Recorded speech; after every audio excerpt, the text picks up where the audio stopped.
Madam, आपने किस post के लिए अप्लाई किया है? जी बायोलॉजी। बायोलॉजी को हिंदी में क्या कहते हैं? जी प्राणी विज्ञान। फिर जीव विज्ञान को अंग्रेजी में क्या कहते हैं?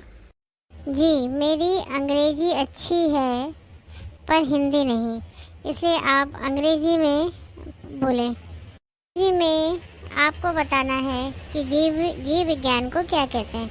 अगर आपको हिंदी नहीं आती है तो आपको इस पर गर्व है? जी नहीं सर, गर्व तो नहीं है, पर अंग्रेजी के बिना काम भी तो नहीं चलता। मैंने सुना है कि आपके यहाँ हिंदी आए ना आए, अंग्रेजी आनी चाहिए। हम बताइए, जैव विविधता किसे कहते हैं? जी अंग्रेजी में बताएं। जी अंग्रेजी में पूछें। ये जैव विविधता को अंग्रेजी में क्या कहते हैं, यही बता दें। मैंने कहा ना सर, मेरी हिंदी अच्छी नहीं है। पर आप एक टीचर हैं, यही बात आपसे किसी बच्चे ने क्लास में पूछा तो आपका रिप्लाई क्या होगा? कह दूंगी सर, चुप कर, ज़्यादा पटर पटर ना कर। फिर भी मानो अगर वो पूछता रहा, बार बार उसने पूछा कि आप मुझे इसकी अंग्रेजी बताएं, तो आप यही जवाब देती रहेंगी? नहीं सर, मैं कह दूंगी कि जाके अपने बाप से पूछिए। अच्छा, चलिए मैं बताता हूँ। जैव विविधता को अंग्रेजी में बायोडाइवर्सिटी कहते हैं।